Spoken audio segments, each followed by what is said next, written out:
The Table Experience. Discover what creates deeper, more meaningful relationships. Who does not want that in their personal life? I want to begin this series today by reading a post that I got on Facebook just last night. It's from a gal. Her name is Joanna Moore. She said, I thought I would share this testimony with you. I was having lunch the other day with a friend of mine who is a fan of yours and has the Home Experience book on display in her china cabinet. Her 3-year-old daughter.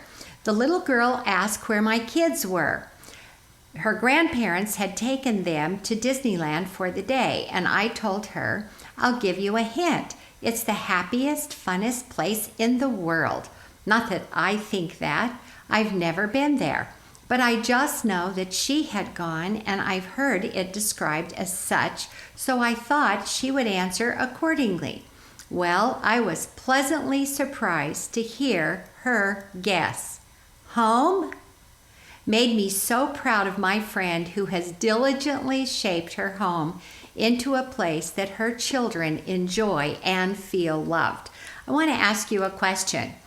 If your 3-year-old child was asked, where is the happiest, most fun place you could spend the day, and you were really prompting them to answer Disneyland, but instead of saying Disneyland, they said home, would that be their answer? I tell you, Joanna Moore is one of hundreds or thousands of women who write to me on a continuing basis to tell me what has happened in their personal life, in their family, in their relationships, since being exposed to the principles that we teach, and especially this series, The Table Experience. I want you to know that I asked the question a number of years ago. What is missing? What is it that's missing in our homes as Christians? Our relationships are disintegrating. Our children are not controlled. Many of our children are being drugged. They're, calling diagnosis, but really they don't have a sense of safety, security, and plainly our homes just are not fun, pleasant places to be. I had come home from a large conference speaking to thousands of women and was very perplexed. And I asked God, what is it that's missing? And please give me an answer, because I'm an influencer, and if you will give me something, I will definitely pass it on and share it. And I remembered a story, and when I remembered this story, it's a story that you are familiar with. It is a story I think that parallels quite closely what it could be in your family also that is missing. And so it's the story of the Columbia NASA flight STS-107. Suddenly, the craft's external heat sensors picked up a spike in temperature. Communication with the ground control became staticky and jumbled. Mission control, this is Space Shuttle Columbia. Please verify on board external heat The sentence wasn't complete. February 1st, 2003. The transmission suddenly broke off. You'll remember that time. We lost to death 7 astronauts.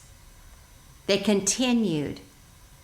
What happened was the shuttle disintegrated in midair. Now, the scientists had been very, very successful on many, many missions, even with this carrier. They couldn't figure out what had happened.